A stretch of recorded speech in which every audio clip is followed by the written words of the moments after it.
Oven Podcast. Your table is ready. You can follow me. All right, baby. We're back at Polpette 71. We're going to have some of Nikki's meatballs today. That's right. We got Chauncey Lepardi. You know him best from his role as Squints on the Sandlot. Yes, sir. This is a fucking dream come true, man. I'm so happy and thankful that we get to, have this lunch tonight. Thanks for being here. I appreciate you guys. I'm happy to be here, sharing some good wine and some good times with some good friends, and it's good, bro. Good vibes. Absolutely. Real How's Manhattan. your... Exactly. This is Yeah, it's authentic beautiful. as it gets. Yeah. Right? So you want that Italian. Yeah. How's your trip on the East Coast been? Man, it's been a blessing, bro. So a lot of driving. I didn't know that upstate New York was it gives me super Humboldt vibes. Yep. But I rented a dope car and I drove from Newark to Hudson Valley. I was with the Renegades there. I did a baseball game, throw out the first pitch, hug the kids, sign some stuff. Sign some Meet babies. the coaches. Hug some babies, sign some stuff. And then I dipped to Cooperstown the next morning for the induction of the Hall of Fame. Me and the Sandlot guys, we did a big appearance and autograph signing there, right on Main Street. Hell It was really cool, man. And it's a baseball town. I didn't know that it's just in the middle of some fucking small little village, and then you Yeah. just walk in and it's baseball legend. You Yep. know what I mean? Where Uh-huh. the game started. So Yeah. it was really cool, and it was a beautiful drive. And then I drove back to the city, and now I got to do a little shopping. So overall, it's sometimes Sandlot takes me some weird places. Yep. So anytime I get a chance to travel to New York and live good a little bit, I take advantage of it. All right, so we're back. First round of meals. We got a just good old chicken Caesar salad. No chicken, actually, just regular Caesar salad. Did you hear about that plane that was stuck on the runway, couldn't board in Vegas, and the plane AC broke, and the plane the inside temperature was over 100 degrees. Oh wow! People You're gonna have to fainted. let me off, bro. No, I would have a panic attack. Yeah, definitely. I'm having. I hate when just they thinking leave us on the runway like that, and they're it'll be late, and then they'll board you, and then you'll sit there for 50 minutes. Don't even Oh, warn there's me some at that weather point. where we're going, and why am I sitting on an airplane, bro? This is not cool. I'm Bro, so- not happy with it. He came to visit me in Australia. I was playing baseball over there, Mhm. and it's a long flight, man. Wow. Real long flight. He went from New York to LA first. He's not gonna fly. But That's the worst flight to take. oh my god, yeah, you want to sit on a plane for 19 hours? By myself. Over water. Yeah, literally over water the whole time. But what did you? So you took a melatonin or something to go to bed? Yeah, so I took a few things. One, I was took a few things. I was panicking that North Korea was going to shoot my plane down on the way. Oh, That wow. was in my head the entire time. Why? Was it there was some news or something? This was back in 2016, Yeah. and I don't know, we weren't, things were looking a some little... wonky shit going on. Yeah, so... It's this will be my luck. Yeah. I'll be on the Australia flight that gets downed over the Korean Peninsula. so now he's freaking out. Yeah, panicking. So I get to LA, and my thought process was I was going to take a red eye from LA to Australia, and it would be almost like I went to sleep because I'd be Yeah. tired by the time I get there. So get on the plane. It's never been on a double decker before. It was a double decker, absolute packed house. Some woman, her baby screaming, she's breastfeeding. People are trying to find their seats. I'm like, what is going on? I was anxious. It's a Anxiety lot. was up here. Oh yeah, I get it. So I get on the plane. I have a window seat next to two Australian guys, and I'm like, all right. I took my melatonin, and I took my Benadryl. And before that, I begged one of the urgent cares to give me some Xanax that I was packing. And they were like, I'll give you one of the smallest dose for the way there, one for the way back. So I took the Xanax too. And I thought I was going to wake up in Australia. You didn't. Close my eyes, I passed right out. I wake up, the lights are on, people are talking. I was like, I fucking did it. I made it the whole way. I thought it was the morning in Australia. I look outside, we're still on the ground. It's pitch black out. You haven't even left yet. I slept 1 hour, we didn't leave yet.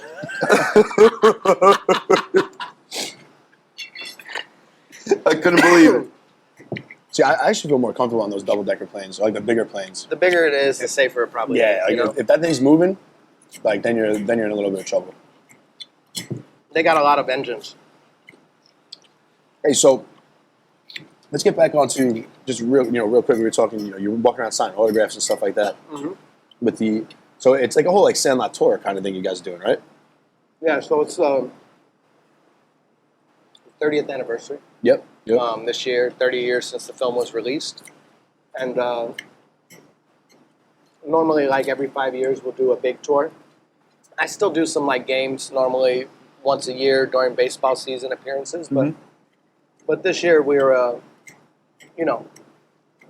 Disney had bought the film, so it's not like a Fox sanctioned tour like we did for the 25th. That was real big, Yep. but we still put together quite a few events, and we've been traveling around together, just celebrating the film and seeing the people and stuff like that. So it's been good. How awesome is that, man? 30 years later, bro. Yeah, it's wild. It's a little surreal, and then the kids still like it, bro. And it's interesting because, 5-year-olds. I caught my son. My son's 5. He just turned 5 in July, 4th of July. So, my wife sent me a picture of him watching the film while I was at work, and he was watching it, and it's like the first live action film that he got through and watched. So Wow. That's awesome. but they still like it. They still are interested, and they still put it on and can enjoy it. So it's something that we see is probably just going to live. Timeless. It's definitely going to outlive us. Like you said, forever, bro. Uh-huh. Like that's literally like that. They don't really make films like that anymore. I feel they try and remake them, but it's like the original Sandlot, man. That's one of a kind. Yeah, I think because it's set in the 60s. Mhm. It was released in the 90s. It takes place in the 60s. He shot it in a way that has this. David Mickey Evans, the director, he told Tony Richmond, the director of photography, he said he gave him Kodak chromatic film, which was in the 60s they had this Kodak film that was this one of the first colors that kind of had this pop arty type of vibe to it. And he gave him Kodak chromatic pics, and he said, I want it to look like this. I want it to have that 60s vibe. So that was kind of the tint for the film. And due to that, I feel like it's just stuck in time, bro. It's this time capsule that transports you to this one summer in 1962. Yeah. Yep.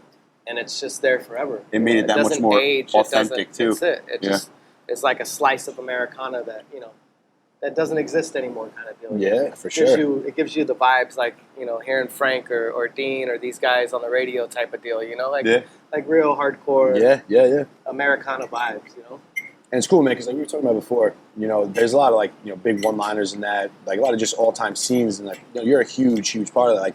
Michael Squints Palidorus is everyone knows what movie that's from, So having you sitting here now, man, it's like Mara said, it's awesome, bro. It's full circle.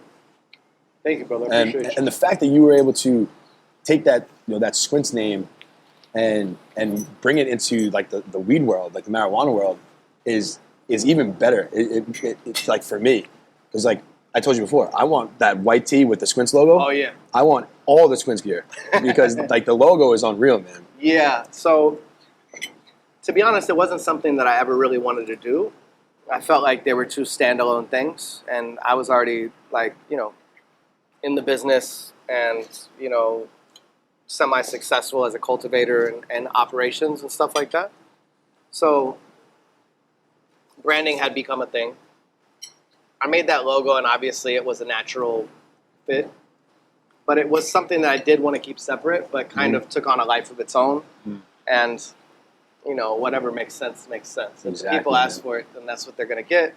And right away it seemed like, me and my partners from Foreign did one Squints bag, and that was our first rec drop, probably 2, and it just kind of snowballed from there, and it was all right, well, this is what we're running with. I'm not going to fight it. We might as well just embrace the love that it's getting and just keep heading in that direction, So is that how you got into it? I know you've been doing this for what, 20 years now, 20 plus years? Yeah, I've been around the scene and that for quite a long time. And I built my first room over 20 years ago. Wow. With a friend of mine. I was medical in 2001 in California, so at very early stages before anybody even believed that a medical rec or an exemption was real, let alone I didn't believe it was real the first time I went to the doctor and got one, and there was 2 dispensaries in all of LA at the time. One was called there was Yellow House, and then there was Inglewood Wellness. Inglewood Wellness was off Manchester Boulevard, was ran by a guy named Paul. They were guys who were community guys that had AIDS and were big in the HIV, in the medicine field. Okay. And, they ran a real dispensary in Inglewood in like early 2000s, like crazy wild. Yeah, it's bro. nuts. Like walk out on a Manchester Boulevard with like plants and some herb and some hash and shit. It was like, Wow. you didn't believe it was real. Yeah, it's like, am I really doing this right now? This is wild, right? So that was my first like little thing, and then in the mid 2000s and like in 2010-ish area is where the market in LA really kind of evolved and turned into what you see now. Yep. Where like a lot of shops opened, and the 215 model was really going hard, and that's where we really built like our knowledge of micro business. So farm to table, cultivation to consumer Yep. type of deal, right? That's what I love, man. Yeah. I'm all about that. Yeah, it's The whole like seed to sale thing. basically, yeah. So, I ran a shop that was very big. It was called Green Dragon Caregivers. It was from the San Fernando Valley and Yep. Van Nuys. And we were super well known for having fire product. And we had a couple of 100 lights on site early. Couple which is- hundred lights? Yeah, it was big. It was Yeah, a big deal big. at the time, for a shop to be seeing a lot of patients and be huge in the concentrate game as that was all exploding, and cultivate our own cannabis. And it was a speed education and farm to table cannabis cultivation, Yeah. And by managing the business, I got to see and have my hands in every aspect of it. So like I remember when like the cartridges first like came out, like all like the concentrates, and that was like our senior year of high school, Yeah. and we were like, that's 2010. Mm-hmm. That's when we first saw it, at least like in New York. We're like, wait a second, we can get a little pen that we can put in our pocket that doesn't smell, Yeah. and we can smoke and then go to Yeah. class, and no one have any idea. It's like, Yeah, it's holy wild. hell, I'm like, here we go.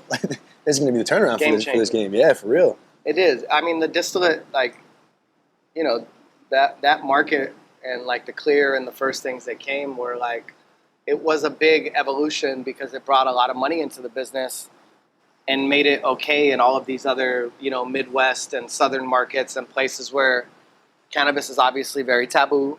Mhm. And, we grew up hearing our parents say that dope is bad. And, Yeah. you don't want to Oh, yeah. smoke dope. It's the fucking...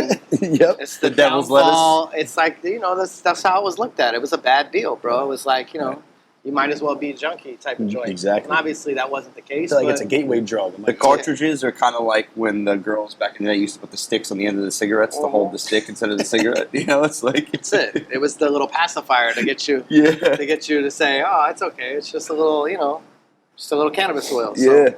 yeah. See, I love that you decided to make this a brand, and you see a lot of celebrity brands that just have like a nice little Mylar bag, but the celebrity themselves don't really have much like to do with it other than be like Yeah. the face of it and promote it. Like you do the actual cultivation, you do like the pheno hunting and stuff still too, right? Yeah, so, most of everything from my Squints brand is hunted and found by me and, I love that. cultivated and of that nature, That makes me and, so much more like excited to smoke this stuff too. Yeah, it's a representation of my life and my work and the things that I'm on at the moment. People ask me a lot of times like, "What are you smoking or what are you into right now?" And I'm like, I'm probably like 6 months in the future right now because I'm like on some other shit in development. You know what I Yep. mean? Like, and maybe the market will be there when it gets there, and maybe it won't. But we're playing games that are on a 9 months out, year out type of thing before we break a new product, But I'm already seeing if it can be brought to market, 9 months before then, Yeah, So I'm always on that next shit trying to find, follow my nose and my That's it. profile that I like and try to meet the market in the same space, How tough is that? Like when you're, growing, you're coming up, you're doing this hunting, and like I'm sure there's deadlines involved with like new ideas and stuff like that. Like how much pressure is it coming up with like that new strain? I mean, there's no pressure on me, really. I mean, it is what it is. It's very costly to hunt new gear Keep because popping seeds left and right. it's just, it takes space, and space costs money. And sometimes you can run things and get them going and then have to shelf it because you don't think it works. Or Right. maybe you bring something to market and the market isn't there for it yet. You Yep. know, like everybody's still on candy and we want to be off candy. We wanted to be off candy 3 years ago, bro. But here we are. It's what the people want, man. Yeah. And the market dictates. You know what I'm saying? So unfortunately, being a tastemaker and trying to create new waves sometimes can be like, it can lead you into a place where, like I said, it's not very profitable to be trying new things. It costs money. So, we lead with our heart, and, I like to think that I know where the market will lean, and I have my ear to the street and my eyes on Instagram, and I know what's good and what's not, and I can kind of feel which way it's gonna go, but it's hit or miss, bro. You don't know. You know what I mean? Of course, man. Yeah. And it's cool because you're basically like a guinea pig. It's like it's one of the coolest things to be a guinea pig for. It's like, does this taste right together? Does this smell good? Does this smoke the right way? Like, and it's not just that though. Like, it has to be a production plant, so it needs to have a proper veg time. Like, it can't be a slow vegging plant, or it won't meet standards, right? It can't be tying up rooms. The plant itself has to be structurally made for production. Right. So it's finding something that you like, seeing if it'll work for production. It's a lot of stuff like that. There's shit that's so fire, bro, that you'll never see in the market because it doesn't make sense money-wise, right? It doesn't yield. It's too slow of a veg. It's over here. Like, it can be on some goofy super small batch shit. Yeah. It's never gonna hit the mainstream, Yeah. At the end of the day, it's a business. It needs to be cost effective. Yeah, The and I numbers want need to to be touch. I want to touch lives. The way Sandlot touches so many lives. I don't ever want our product to be out of reach. Yep. You see what I'm saying? I don't want $1,000. That's $1,000 ounces in a jar is not my lane. Not too many people can touch that, right? Right. I want to over deliver on price and have you be super satisfied with what you get. And if you don't fuck with it, then what do you want us to tell you, bro? It's not like you went out of pocket for it, so it's all good. You know what I mean? Yeah. But it's exactly. I want you to be. I want to over deliver and to touch as many people as I can. Right? It's all about keeping that revolving door, man. Once one person likes it, and the big thing now is obviously we said branding too. Everyone wants something that they can just take their phone out and put on their Instagram story. Of course. Put on their Twitter, and it's like that's what you guys are doing. You're putting out these buds, these flowers. It's art. It's literally That's how art. I look at it as just art. Like, I get to do dope shit with dope people. My big homie DJ Muggs from Cyprus. That's one of his sayings. It's just do dope shit with dope people. Do cool shit with cool people. Yeah, literally. And to have a collab with Westside Gun, or to do things with my artist homie Isaac Palayo, who's I feel like is the best artist of our generation right now. It's a fucking genius. It's dope to create art with these people that I'm inspired by, and to have it be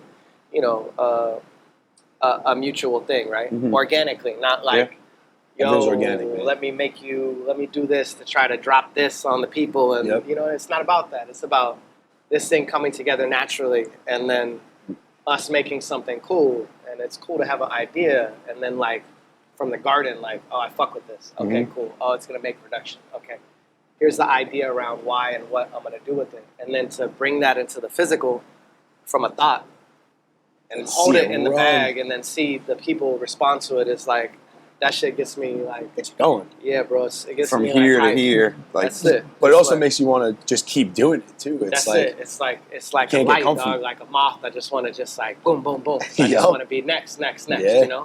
But It's within reason, obviously, because you can't just bombard it either. But but naturally, Yeah. I do want to be on the next shit, right? Yep, Okay, always. I got an idea about this now. So It's I made this one work. It's now I can definitely make this one work. The creative side is a beautiful thing. Yeah. And I think of it as art.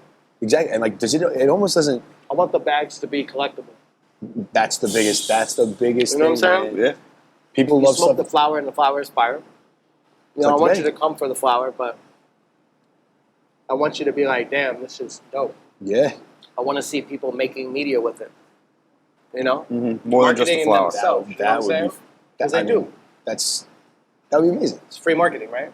But the people fuck with it. It's the best type of marketing because it's love from outside of yourself, Yep. right? It's not you bigging up.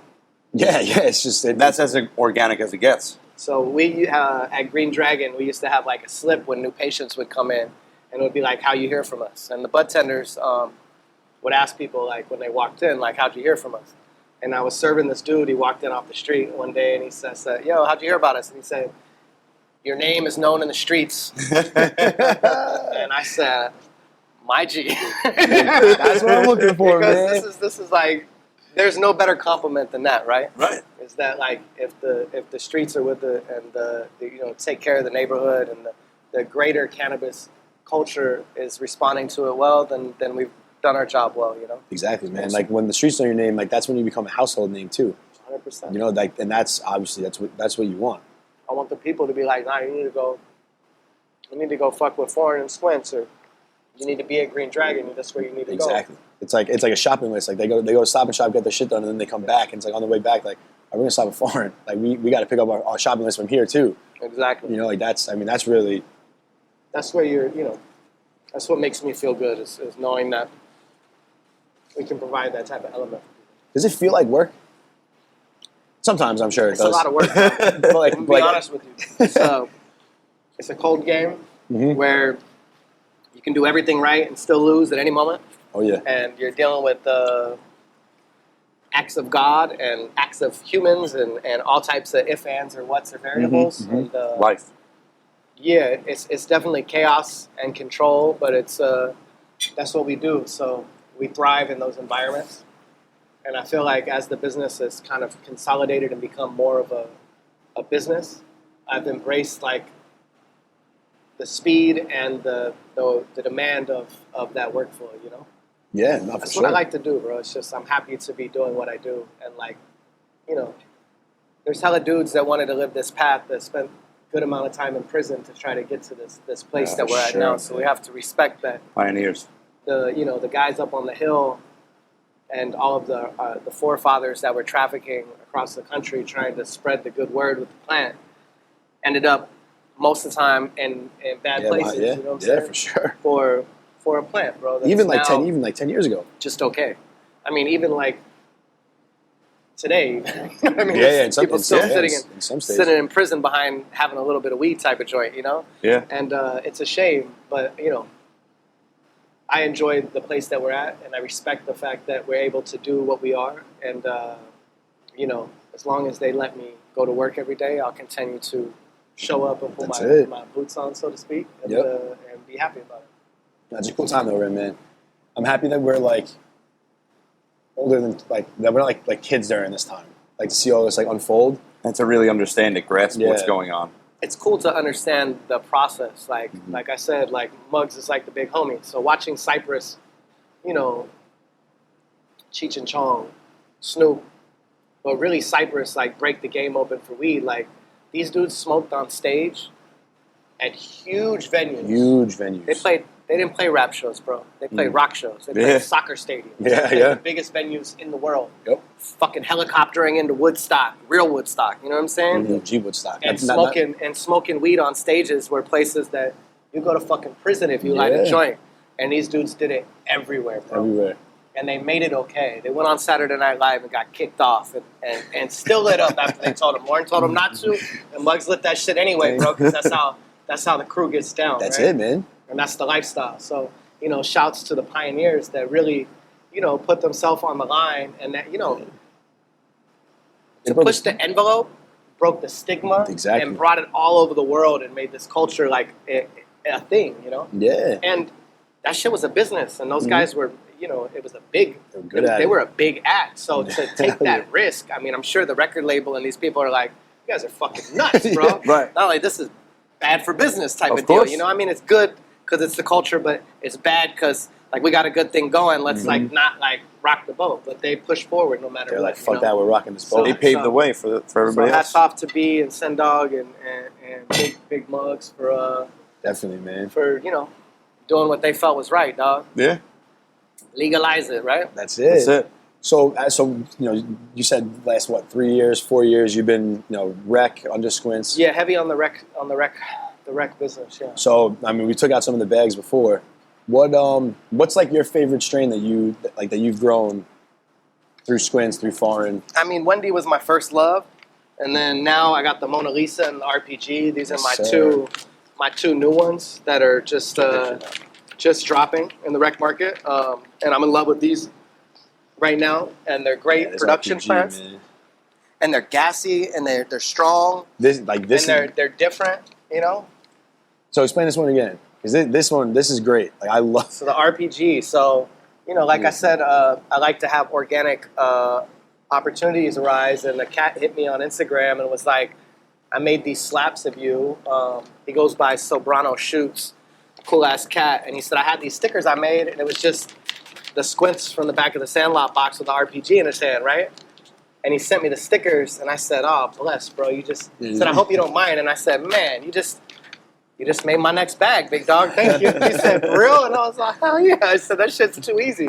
I'm gonna throw the Squints logo over the face and call it a day. That's money, right?" And the RPG name fits. Love that. A gassy ass heavy strain like that, right? Like that shit's RPG, dog. Yeah, Like, you're about to get rocked with that one, And then the Valley Girl OG. So I refer to OG as Valley Girl because I'm from the San Fernando Valley, and the San Fernando Valley had a very prominent place in cannabis history. For sure. And it is not the birthplace of OG, but the place that she was held and made popular. And that's all the houses that really brought that to the game. And in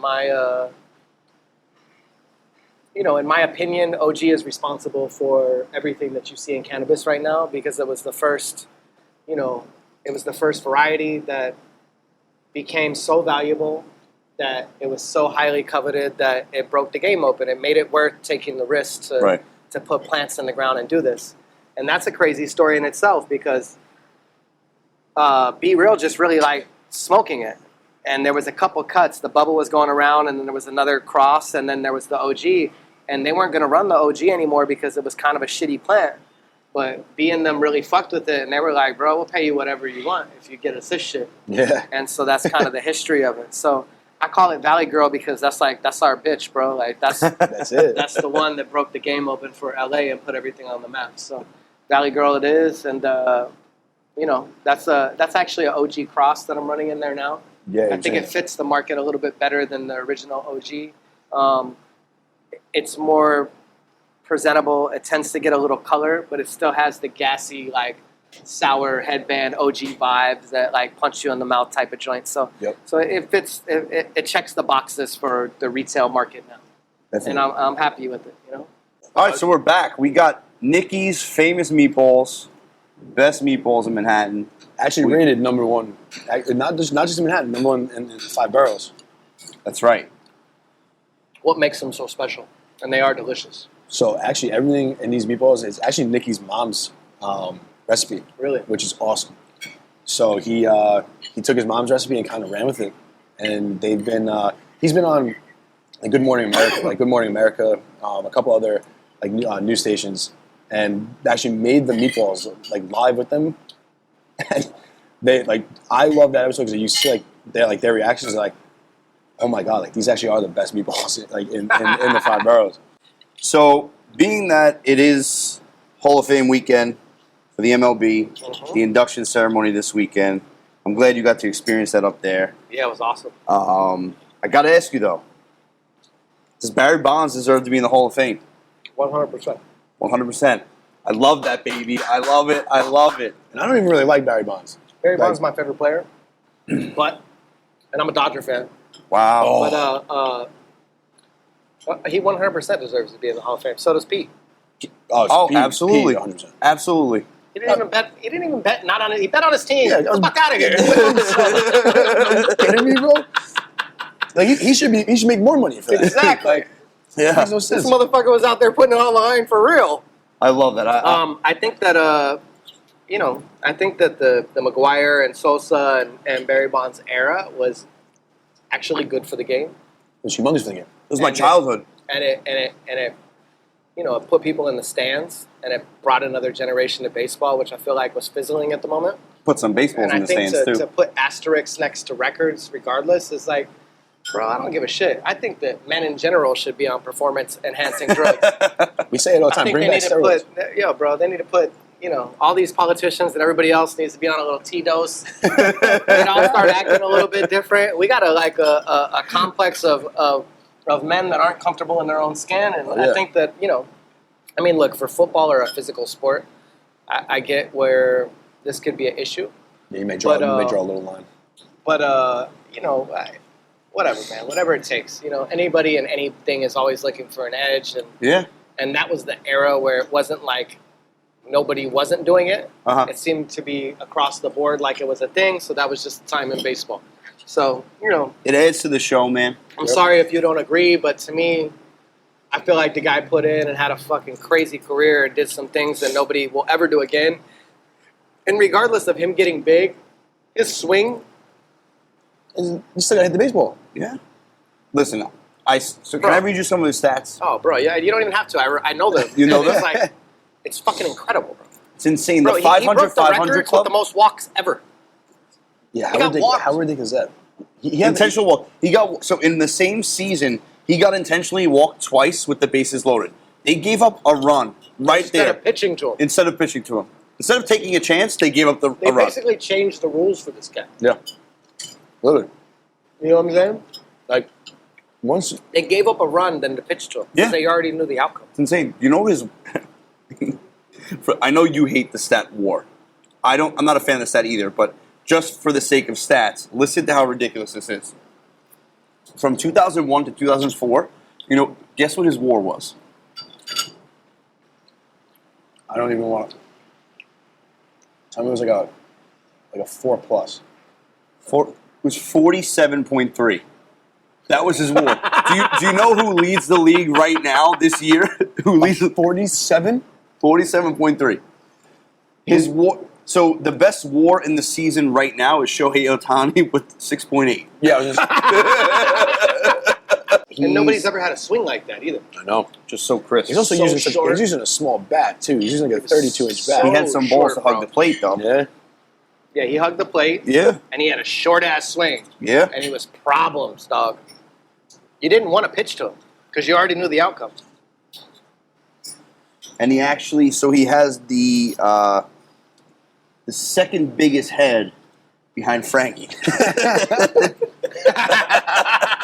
I knew that was coming. Big-ass head. I have a fat ass head, bro. What size hat you wear? 7 5/8. Like usually, I got. You got like one left? This is a big hat. Yeah. I purposely got these KB ethos now because my friends don't make fun of me. I have three notches. Usually I'm like hanging by like 1 or 2, Yeah. and like the ones I'm hanging by at 1, I just retire. Like I don't wear them anymore. Who's the most overrated baseball player right now and of all time? Are you actually you are a baseball fan, right?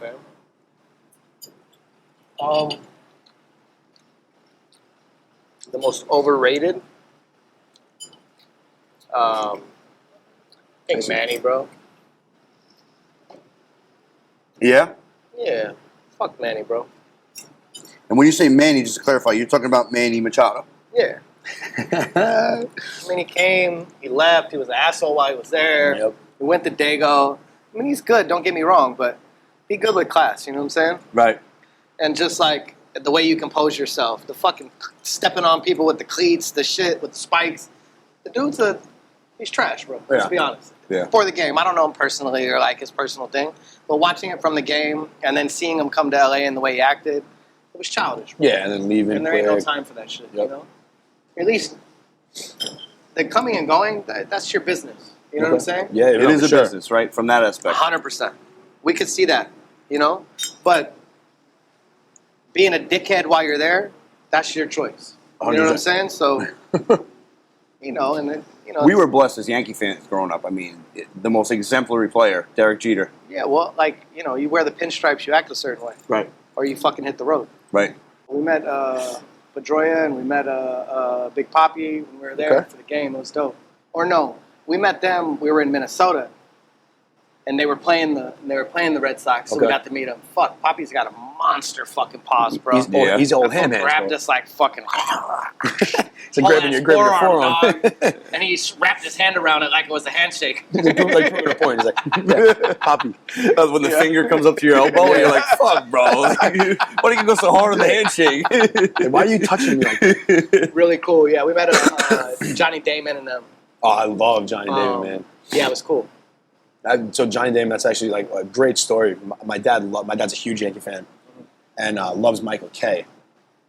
Talking about how when you go to the Yankees, you know, you have to shave your beard, Oh, yeah. cut your hair out, Damon, cut your hair there you down. go. He had the beard. He was the guy. He was like the what do you call those guys like back in the day? Like He was a lumberjack. Yeah, but Straight up.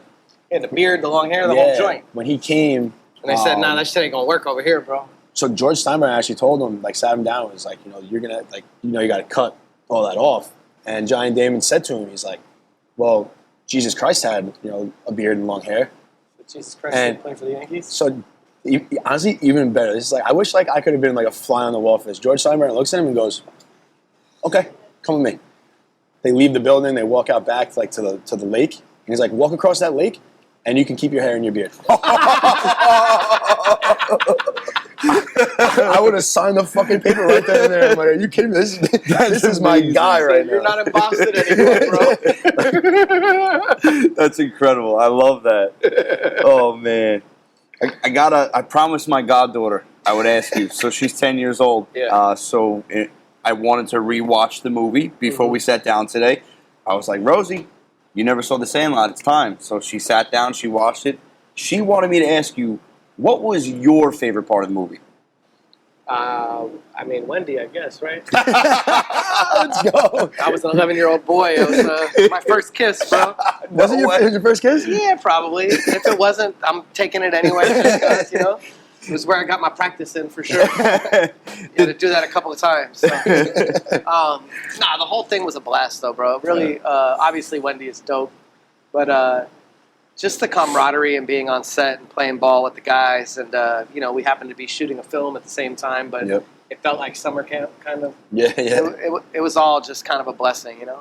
So it's a memory that we all shared, and then when we get together, we kind of relive it because everybody keeps, you know, giving each other their memories, things that we forgot that they remember, that kind of bring it back to life and keep it together. That's awesome. And we're all still here and alive. It's blessed, you know, Awesome, and it's cool to share that together. So other than the reunions and stuff, you're pretty close with everybody? We are now. There was a big gap in our lives where we didn't see each other much, but now we, you know, we talk a lot, and we have a group chat, and we see each other quite often doing events and things. So, yeah, we all keep pretty That's in awesome, touch. man. So back to Wendy for a 2nd. Throughout your careers, I mean, was there any romance that transpired after that first kiss? With Wendy? Yeah. No, she was a bit older and out of my league for the moment. No, I think Marley, you know, she's married and has some kids. So, but we didn't see each other again until about 5 years ago. Was the first time I seen her again since the film. And, Really? yeah, we did a signing in Philly together, and then I seen her a couple months back. But yeah, we haven't had much contact over the years. LA's a big place. What did you think about the bags? The Wendy bags? I don't know. I don't know if she's seen them or not. I'm Yeah. sure she would love it though. And, Oh, for you know, sure. it's not like I didn't put her face on it or anything. Yeah, you know, yeah, but yeah. It's more about the character than Right. Marley personally. But Yeah. but yeah, I hope that she would think it was cute. I can't wait to try that bug. Yeah, the work is fire. I mean, if she was a smoker, she'd be with it for sure. Yeah, absolutely, of course. And if she's not, then her opinion isn't valid anyway. It was like the guys from the film, like any of them smokers. Some of them smoke. Yeah. Yeah, a couple of the cats smoke. Nice. Some don't. Some do. You know. Looking All back walks of now, life. if you had the power to go back and change it, would you still want to be Squints? Or was there ever a time where you thought about, you know, man, I wish I was that character or this character? Nah. Exactly. No way. Nah. Squints was. I mean, you think back. I said this before. Like I had to ask. I didn't know. Yeah. Like any line like from like The Sandlot or any like big, you know, moment in The Sandlot, like Squints was fucking in it. Yeah. Like You know, it's interesting. I was originally reading for the role of Yaya. See, this is the shit I want to hear. So I was originally reading for the role of Yaya, and at the time in the script, it seemed like it was a better part. And so they were like, "He's reading for Squints," and I was like, "And Yaya." My mom kept like, making me throw that in there, you know what I mean, to let them know. But you know, I donned the glasses, and the rest is history. And I think that it worked out the way it worked out. 100%. No regrets. No regrets. Well, Not even one letter, my G. Not even one letter. That's a fucking great movie, man. So good. That's such a good movie. Did you ever have beef with any of the guys? Nah, man, I'm not the beef type. No. Nah, No, some of the right. other cats got into it a little bit, Yeah. But I ain't got time for that. You got any behind the scenes stories? Like you could tell us maybe about something like that, or So there was a fight, a little scuffle on set, really? and I'll tell you about it. It was so the little guy, the youngest of us, Shane Obadzinski. I just butchered his name, but Obadzinski. So Which Shane, one was he? Was he Tommy? He was Tommy. Yeah. Tommy Repeat, right? Mm-hmm. So I guess Pat had been fucking with him or something. Okay. And I don't know exactly what transpired, but apparently Shane just ran up on him and gave him one, And he was a little guy, and he just ran up and cocked him. And then, Pat went to his mom, Peggy, and he told Peggy, "Your son just hit me." And she said, "Good. You probably deserved it." That's a good mom. That's great. Yeah, she wild, bro. She's a trip. She's a cool lady. But outside of that, it was mostly friendly and no disrespect to Pat. But then we were little kids popping shit, cool. so it was Of course, good. yeah. It's part of the deal. Is he anything like he was in the movie? He's Ham, correct? Yeah, I mean, like the attitude. Yeah, like the attitude, like no, he's much more reserved. Yeah. But Patrick has had the route of being the most recognizable person on Earth probably since this film came out. And so, God bless him for having to burden the Sandlot affiliation more than the rest of us, Like, I get the good side of it. Like, if you know, and it's a good thing. But if you don't, like, I can still walk down the fucking street. And my G can't go anywhere without people screaming at him or screaming lines out the window. Maybe in LA it's a little better, but like it's rough, bro. I've seen him. Like he really is. He still looks the same, and he's super recognizable. Super and, recognizable. He's big on social, so it's prevalent in people's minds, and it is a very beloved thing. So he's definitely shouldered the burden of most of the attention. So hats off to Pat for holding it down for us. Do you know what part in the movie kills me? I don't know why. I just think it's the funniest thing. When you guys do the chew and you go on the ride, dude, man. That Big part cheap. gets me every time. The best. Every time. So spill the beans on the infamous cha scene. So the Big Chief was actually black licorice mixed with beef jerky. Really? It was disgusting. I was just saying, it's like gross. So you're throwing up anyway? Shredded up. Yeah, you wanted to throw up anyway. After that ride, I haven't been to a carnival since. I love that. Dude, my favorite part, man. I rewatched it, but I've seen it so many times. Like, I would say well over 100 times in my life I've seen that movie. Yeah. I just wanted to rewatch it, just maybe a little background, while I'm doing some research. And I mean, the L7 weenie. I still use L7 weenie. I've thrown it up a couple of times. Is that like your favorite one-liner from the movie? My favorite one-liner is "Hurry up, Benny! My clothes are going out of style." Yeah. I was going to say I that. love that one. It's a good one. I mean, obviously the drowning scene was great. Yeah. You telling the story of the dog. Was great. Yeah. Yeah, this my the beast grandfather story. Squigman. Yeah, Good old Squigman Palidorus. What a name, Squidman Palidorus. It's great, right? But my favorite was when you guys were trying to get the ball back from the beast, and you pull Yaya up on the pulley. Oh, yeah. And he just goes. Oh yeah, that part. He makes the ambulance noise. I was fucking peeing my pants. We always laugh at him about that. It's such a good noise. Was that meant to be an ambulance noise? No, so I guess there was an old Tom and Jerry cartoon or something. Yeah, I've And seen he that. remembered seeing it, and it was one of those things when you're really scared, and maybe the mouse did it or something. So he just went with it, and that shit was. It's so subtle too, bro. Well, I heard you say something. Who's the producer for The Sandlot? Producer? You mentioned the David McKeon. Yeah. He's the director of the The record. director. Mm-hmm. I heard you say something there's one thing you're not supposed to do as a director is work with kids and work with dogs. Yeah, he did both. And he just buried Knocked both it of out them. of the park. Yeah. How was that? Obviously the beast. Oh, that was cool, man. Yeah. We had an animatronic beast. We had 3 actual real dogs that we worked with. Small, bigger. It's Goldilocks type joint. Mm-hmm. But It was great. And then for Dave, I mean, he looked stressed out, but we had a great time.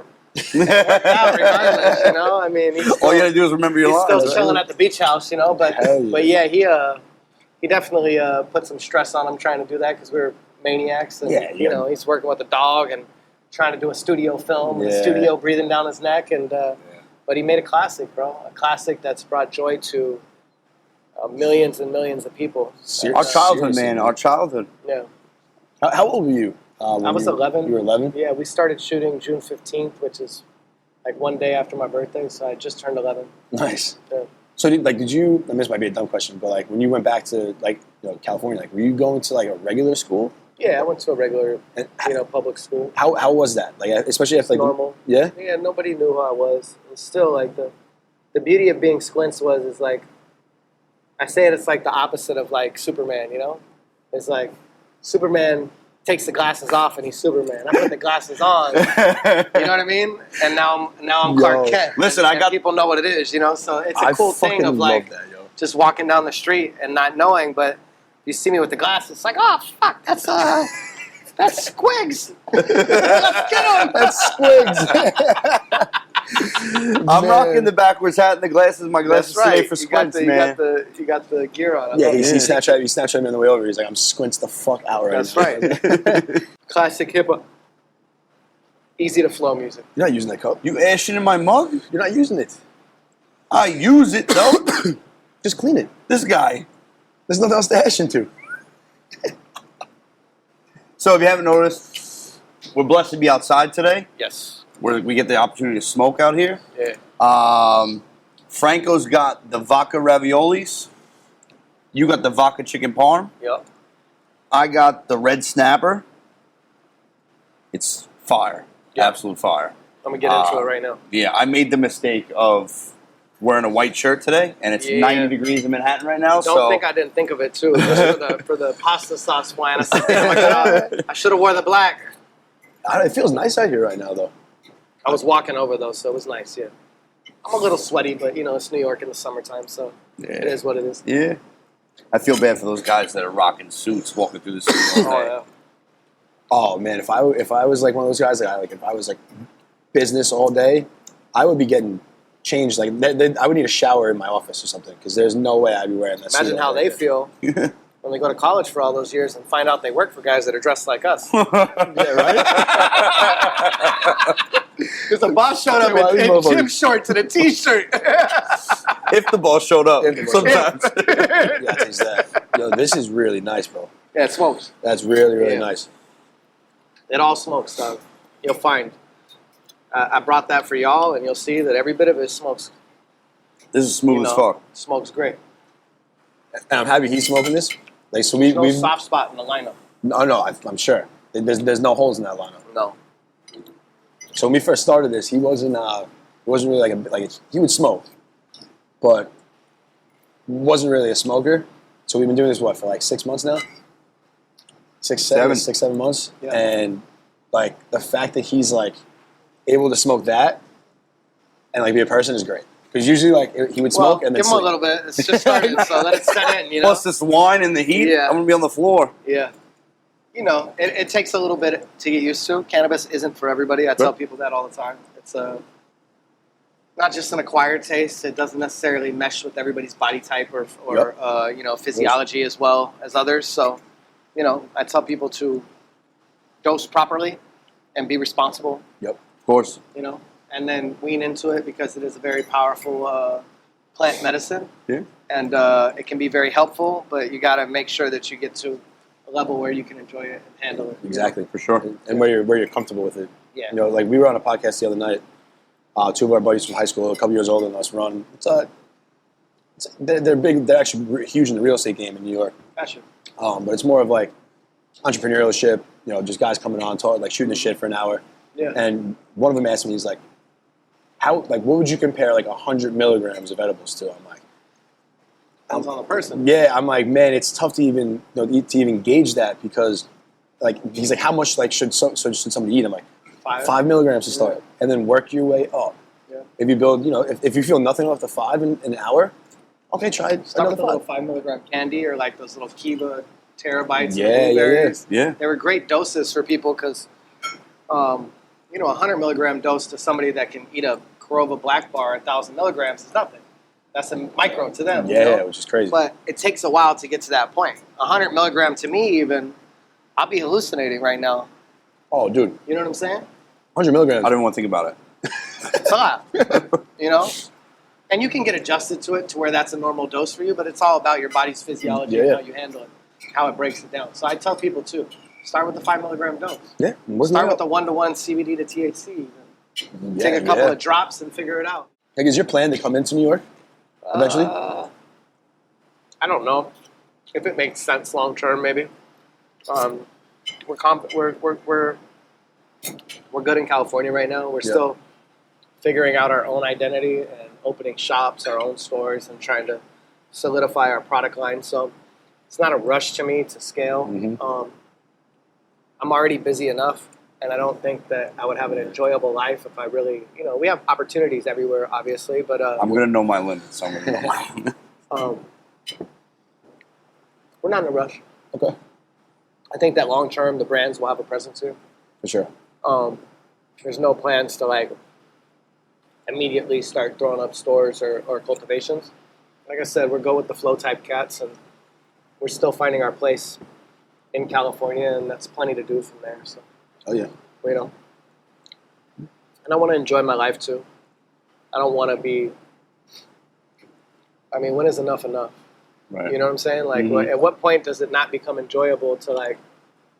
I mean, look, John D. Rockefeller said that, you know, to build what he built, he sacrificed his life, all of his friendships, all of his relationships, all of everything. He's quoted as saying this, that he paid a sacrifice to be who he was, Right. and to get that his children probably and the people that live past him, like, but we all pay a price every day to build, to go in a certain direction. As I'm building this way, you know, I'm sleeping some other area in my life. So finding a balance and enjoying my family life. I have 4 kids and a wife, and I want to be able to still travel and enjoy it and live a blessed life and make sure that they have everything they need, but still find a balance to enjoy it, you know?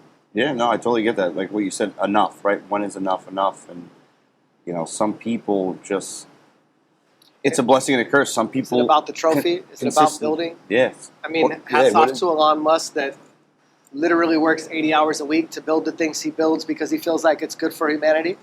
And obviously none of those businesses would be what they are without him. Yep. And, but that's his path, you know? And I want to, I've been working since I was 6 years old, bro. I should have been retired twice already, you know? I feel like at this point I'm like, you know, successful in a couple of different things. For sure. And you know, I want to enjoy the fruits of our labors as well, and try to find a balance. At 6 years old, with movies? Yeah, I started acting when I was 6. When you're so 6? I've been on the grind or on the move for, you know, almost 40 years. And it's like 30, 35 years. You know? Man. It's a lot. It's a lifetime of work for a lot of people, you know? And, you know, I want to see my kids grow up and enjoy life a little bit too. So Little things. I'm still going to go to work every day because it's what I enjoy doing, but I want to have a balance too. And I know that if I let it spiral to a place that I know it's possible of going, I won't have an enjoyable life. And everybody around me will maybe financially benefit, but will suffer in the relationships and the time that I'm able to share with them, right? Whereas 100%. what's more important?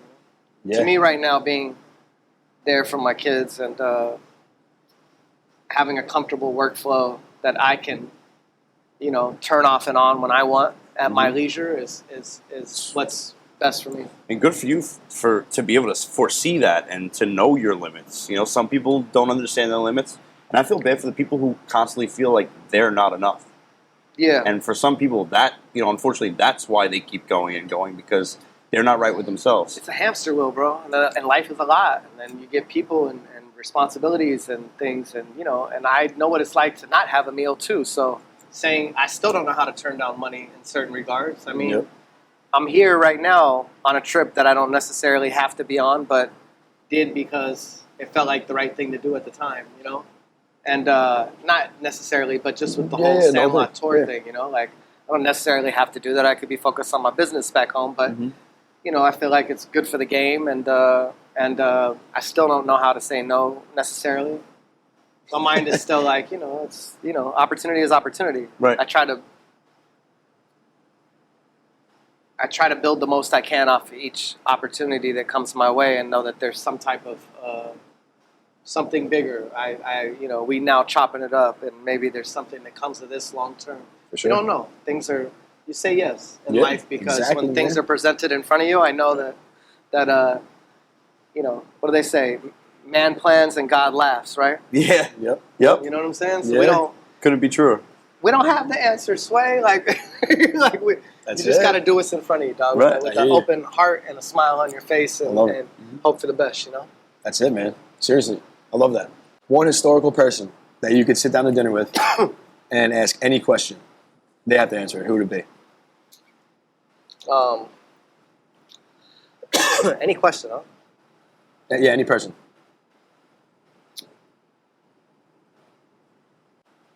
Just one question, huh?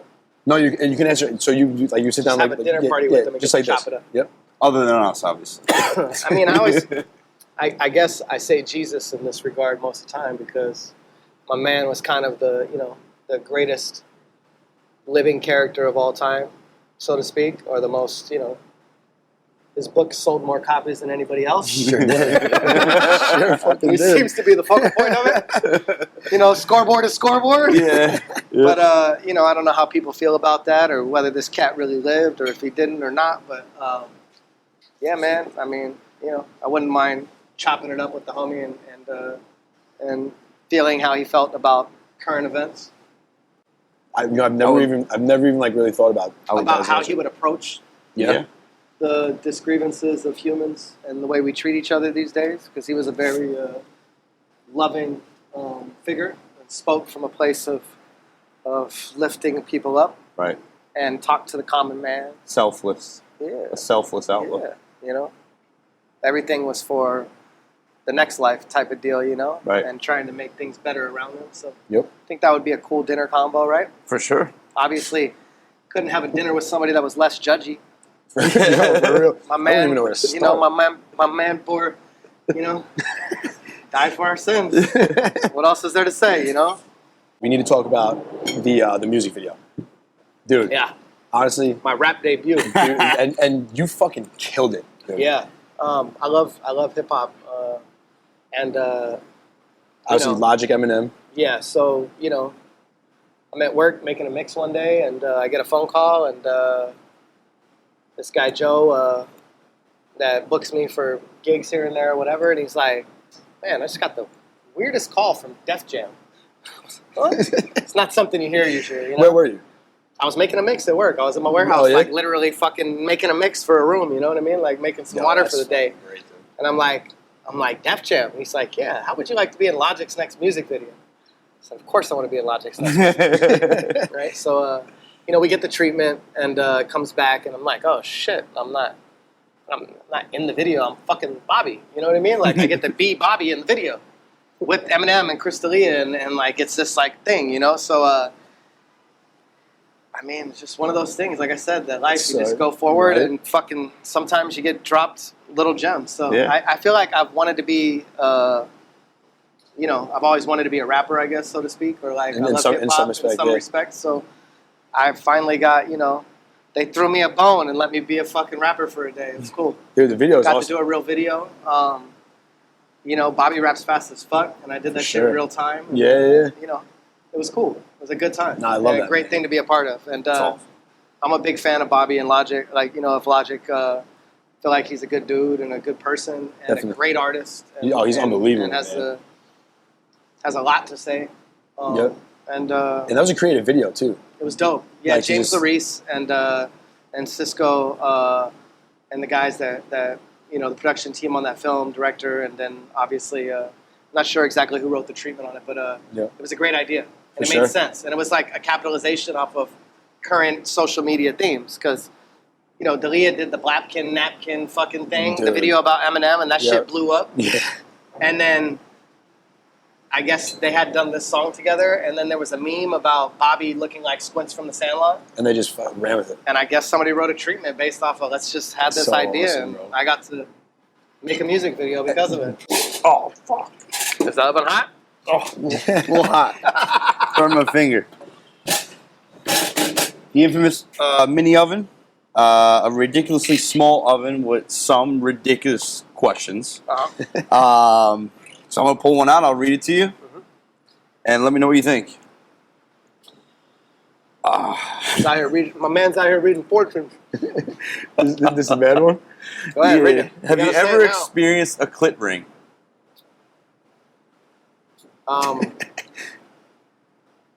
Interesting question.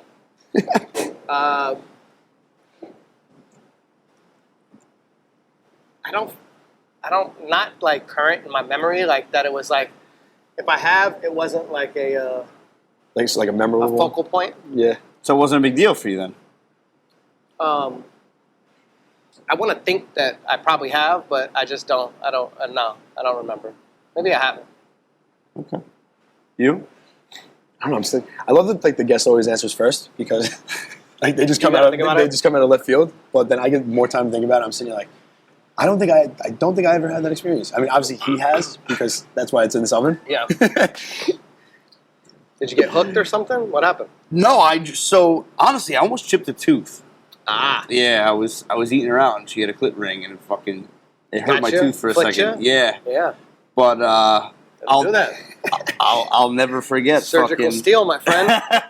You don't want to bite into it. Is that why that tooth is like that? Shut the fuck up, Here, let's do another one. bro. Ooh. Do you pee every time you poop? That's a good question. I Yeah. think for the most part, yeah. Yeah. Maybe not. I don't think I've ever pooped without peeing. I feel like you might not even be able to poop without peeing. I mean, like maybe when you just had coffee and you really got to go or some shit like in Yeah. the morning, or like, you know, if you weren't regular the day before. But I don't know. Yeah, that's a good question. But seriously, bro, thank you so much for pleasure, coming. guys. Before Thank we you sign for off, having me. tell everyone where they can find you. Yo, just at Squints. Everything can funnel through my Instagram, I guess. Foreignlosangeles.com is the store. Foreign on Instagram. We got a new retail opening up in the valley, in San Fernando Valley, called Foreign Times Squints, or it's basically a collab Oh. store. That'll be coming, and yeah. When can we expect that? The shop we're building now, so we just had plan check and we'll get going. Nice. So I'm thinking we're hoping for September, but I guess at this point it'll probably be more like October, November-ish. Okay. Yeah. Something to look forward to, man. Yeah. Of course, Good always. stuff. So, Congratulations, bro. yeah, the irons are hot and the phones are ringing, and it's a good thing, That's Thanks it, for man. coming. Bless. Bro, Thank you for having thank me. I you so much, appreciate bro. y'all. Thank you for the meal. Of course. Thank you, Nicky Meatballs. Meatballs. Yeah, Nicky That's Meatballs, right, Nicky my Meatballs, boy. bro. Thank you so Congrats. much. I heard you had a baby. Yep. Beautiful baby boy. Bringing life into the world is a beautiful thing. That's it, And, for Sure. Appreciate you guys. We want to thank our boy Nicky Meatballs and his unbelievable crew at Popete 71 on the Upper West Side for absolutely blessing us as usual. We're not joking when we say this dude makes the best meatballs in the 5 boroughs. Make sure you check out our YouTube page, click the subscribe button, and join us next time, because there's always an open seat for you at the oven.